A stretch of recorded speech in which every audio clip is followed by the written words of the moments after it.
Hey everybody, welcome back to another episode of 31 Days of Halloween. Hope everyone's having a fantastic day. In just a minute, we will get started.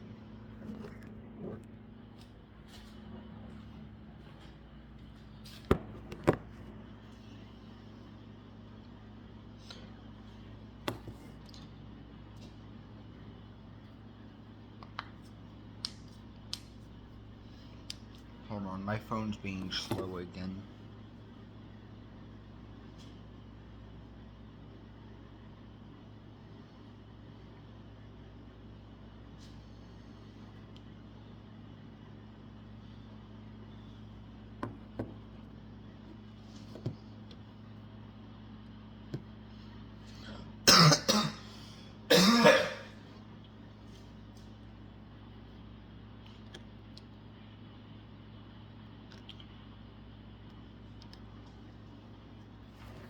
But hope everyone's having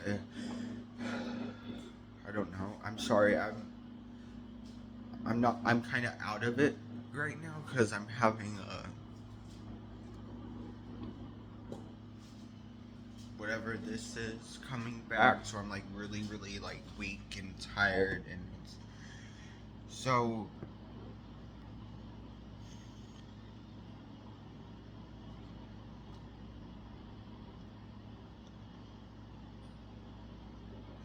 annoying.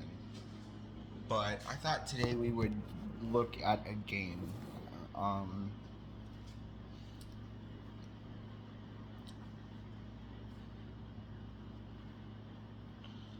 that we can talk about. And I thought we would discuss a game called Red Book. Okay?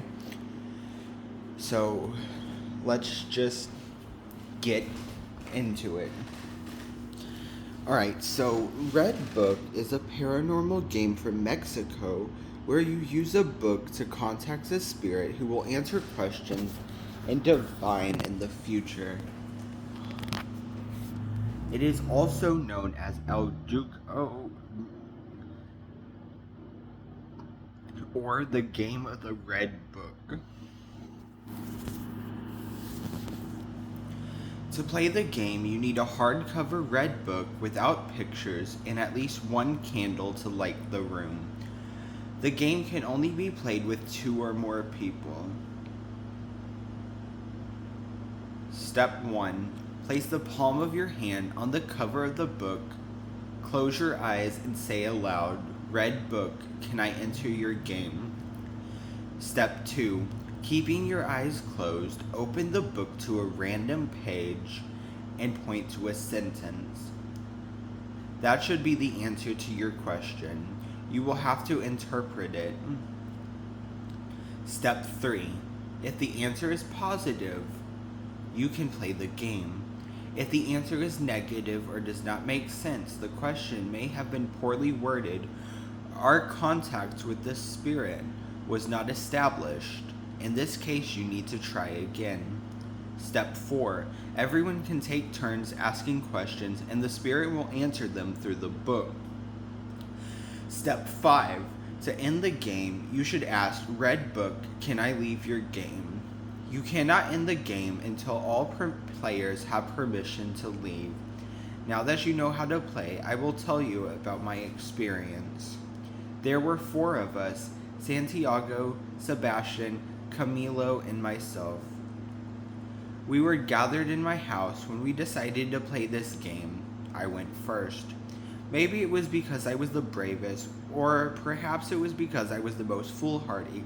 Who knows? The point is that I was the first to pick up the book, close my eyes, and say, "Red Book, can I enter your game?" I opened a page at random and put my finger on. The answer was something completely devoid of meaning, so I gave the book to Santiago, who repeated my actions. He placed his finger on a blank page. so he handed the book to Camilo. We continued for several turns without obtaining a proper answer. So he said, "Red Book, can I enter your game?"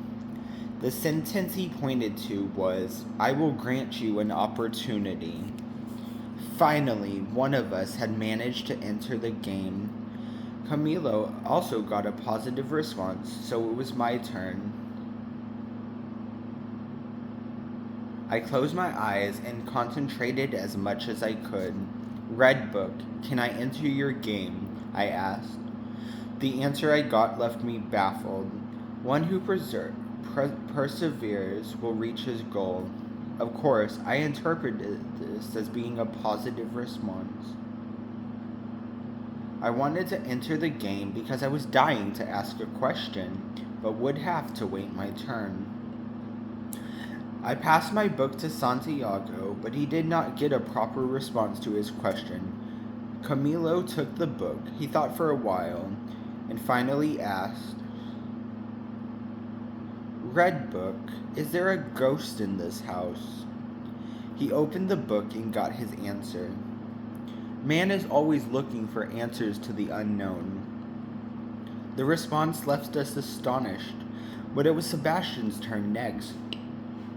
He got permission to enter the game. I was so excited that it was finally my turn.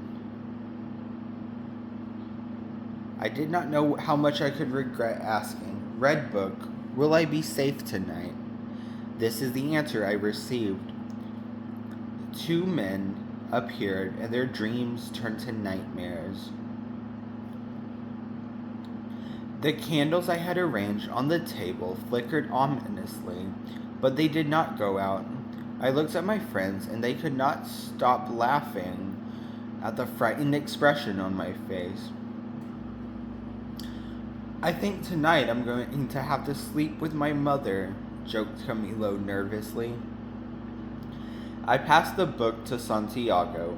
He asked if he could enter the game and got this response: "Go away, no more."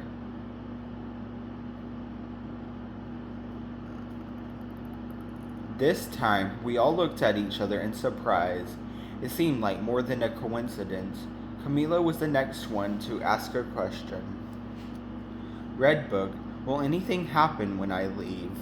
The answer was, his mother, who loved him so much, never laid eyes on him again. The atmosphere became tense. A cold sweat ran down my face, and for the first time, I was afraid. "Hey, Camilo, do you think this relates to your comment about sleeping with your mother tonight?" asked Santiago. "Shut up," Camilo growled. We could hear the fear in his voice.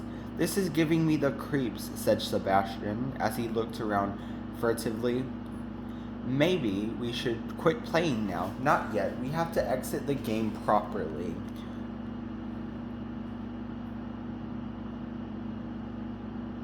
"Red Book, can I leave your game?" He followed all the steps and read the answer.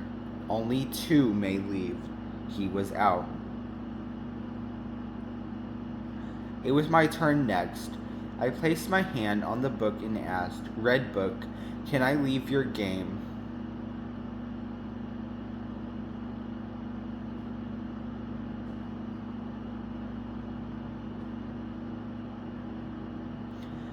"You're free to do as you please without receiving any punishment." I smiled. That was the answer I was looking for. I was out too. Because the book never allowed him to enter the game, Santiago did not need to ask permission to exit. That left Camilo. His hands were shaking as he picked up the book, closed his eyes, and asked, "Red Book, can I leave your game?" He opened the book, pointed, and read the answer: "For eternity." Camilo's eyes grew wide. He repeated his question again, his voice trembling with fear. The response was, "From the darkness it comes, stalking relentlessly." Sebastian and I laughed nervously. It wasn't funny. We were just trying to hide our fear. Camilo glared at us angrily. We stayed silent. He closed his eyes, took a deep breath, and anxiously asked if he could leave the game. This is the answer he received. Nothing can save you now. Suddenly, the candles flickered and went out. We were plunged into darkness. Terrified, we all scrambled to our feet, ran out the door, and left the house. Camilo didn't stop when he got outside. He just kept running. We yelled at him to stop, but he didn't seem to hear us. I asked Sebastian and James to follow him and make sure he was okay. I was so spooked that I had to wait for my mother to arrive home before I could go back into the house. That evening, I received a call from Santiago. He told me Camilo was missing. He had never made it home. Somewhere along the way, he disappeared.